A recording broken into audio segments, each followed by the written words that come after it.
الحمد للہ وحدہ والصلاة والسلام علی من لا نبی بعدہ الذی ارسل رسولہ بالہدى ودین الحق لیظہرہ علی الدین کلہ وکفى باللہ شہیدا آمنت باللہ صدق اللہ العظیم۔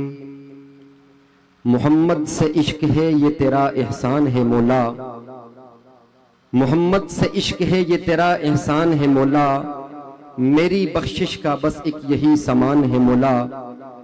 در مدینہ کے بدلے ہم جنت نہیں لیتے، در مدینہ کے بدلے ہم جنت نہیں لیتے، اس سودے میں ہمیں نقصان ہے مولا۔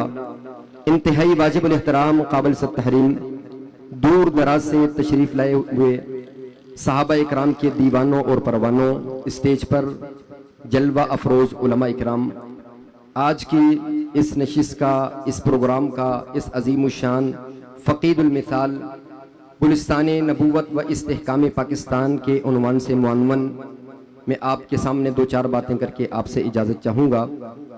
گلستان یہ عام سا لفظ ہے جسے گل سے لیا گیا ہے۔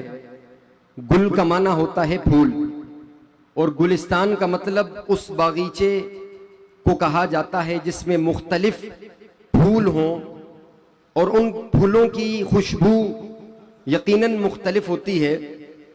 کوئی الگ پھول ہوتا ہے، کسی کی خوشبو الگ ہوتی ہے، کوئی عنبر کا ہوتا ہے، کوئی گلاب کا ہوتا ہے، کوئی چنبیلی کا ہوتا ہے۔ آپ نے دیکھا ہوگا آپ مختلف طرح کی خوشبو استعمال کرتے ہوں گے، تو یہ ان خوشبوؤں سے لیا ہوا یہ گلستان ہے۔ اور گلستان نبوت صلی اللہ علیہ وسلم، چونکہ یہاں اس گلستان کی نسبت جب پاک پیغمبر کے ساتھ کی گئی تو پھر اس سے مراد دنیا کا وہ گلستان نہیں ہے جس سے عطر لی گئی ہو، دنیا کا وہ گلستان نہیں ہے جس سے خوشبو بنائی گئی ہو، بلکہ وہ گلستان نبوت ہے جسے اصحاب پیغمبر کہا جاتا ہے۔ جی ہاں، پاک پیغمبر کے ایک ایک صحابی کو نبی کے گلستان کا پھول کہا جاتا ہے۔ یہ پاک پیغمبر کے وہ یار ہے، جناب سیدنا ابو بکر صدیق سب سے پہلے آپ کو پاک پیغمبر کے ہاتھ پر بیعت کرتے ہوئے اس گلستان کے پہلے پھول ابو بکر کہلاتے ہیں، اس لیے آپ کو پہلا مسلمان یعنی اول المسلمین کہا جاتا ہے۔ اس لیے تو پاک پیغمبر کے وصال کے بعد سب سے پہلے مصلی رسول پر کھڑے ہو کر کے امامت کروانے والے جناب ابو بکر صدیق ہیں، اس لیے تو آپ کو خلیفہ بلا فصل کہا جاتا ہے۔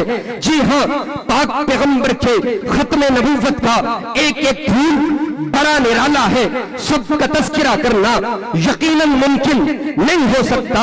پاک پیغمبر ہجرت کی رات جناب ابو بکر صدیق کے کندھوں پر سوار ہوتے ہیں۔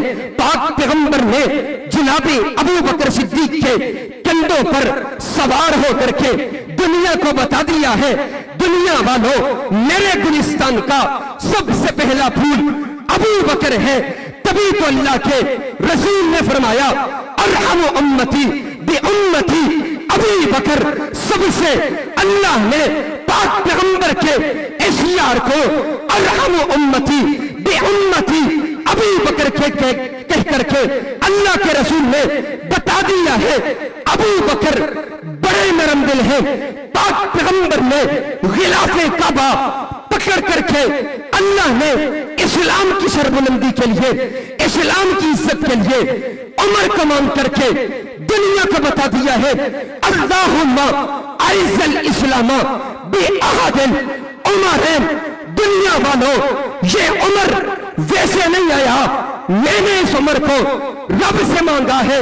اللہ رب العالمین نے پاک پیغمبر کے گلستان میں جس پھول کے نکھار اور خوشبو کو معطر کر کے دنیا کو بتا دیا ہے، تم دنیا کے کسی خوشبودان اور کسی خوشبو کی دکان پہ جا کر خوش ہوتے ہو، پاک پیغمبر کے گلستان سے محبت کر کے دیکھو، تمہارے پسینے سے بھی خوشبو آئے گی، تمہارے ہمارے کردار سے بھی خوشبو آئے گی۔ میں جیسے نہیں کہتا، اس کراچی کی سرزمین پر دیکھیے علامہ عبدالغفور ندیم شہید رحمت اللہ تعالی علیہ نے اپنی ساری کی ساری زندگی پاک پیغمبر کے اصحاب پر قربان کر کے اپنے جسم میں گولیاں کھا کر کے جام شہادت نوش فرما کر کے اللہ رب العالمین نے جناب عبدالغفور ندیم شہید کی قبر سے خوشبو جاری کر کے دنیا کو بتا دیا ہے، دنیا والوں تم نماز میں تلاش کرتے ہو کامیابی، تم ذکر میں تلاش کرتے ہو کامیابی، تم سجدے میں تلاش کرتے ہو کامیابی، اگر کامیابی حاصل کرنا چاہتے ہو پاک پیغمبر نے اعلان کر دیا ما انا علیہ و اصحابی، میرے صحابہ کے دامن کو مضبوطی سے پکڑ لو، میرے گلستان کے دامن کو مضبوطی سے پکڑ لو۔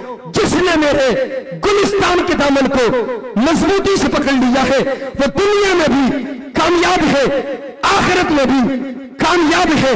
میں ویسے نہیں کہتا، میں اور آپ نماز پڑھتے ہیں مسجد کے اندر، میں اور آپ نماز پڑھتے ہیں خانہ کعبہ کے اندر، میں اور آپ نماز پڑھتے ہیں کسی عالیشان مسجد میں، پاک پیغمبر کی زوجہ عائشہ نماز پڑھ رہی ہے، جنت میں ہے، میں اور آپ جنت کو سجدوں میں تلاش کر رہے ہیں۔ جناب عائشہ کا مقام دیکھیے، پاک پیغمبر کی بیوی کا مقام دیکھیے، امت کی ماں کا مقام دیکھیے۔ اللہ رب العالمین کے پاک پیغمبر نے ارشاد فرمایا ما بین بیتی ومنبری روضۃ من ریاض الجنہ۔ دنیا والوں، ہم نماز مسجد نبوی میں پڑھ کے بڑے عظیم کہلائے، مسجد میں پڑھ کے بڑے عظیم کہلائے، ہم دعا مانگتے ہیں اللہ ہمیں مرنے کے بعد جنت عطا کرنا۔ میں نے تصورات میں جنت سے پوچھا جنت کہاں جا رہی ہو؟ جنت نے کہا مولوی صاحب تمہیں پتہ نہیں ہے، پاک پیغمبر نے فرمایا عائشہ کا حجرہ جنت ہے، میں عائشہ کو ڈھونڈنے جا رہی ہوں۔ عائشہ بھی اعلیٰ ہے، عائشہ کا والد بھی اعلیٰ۔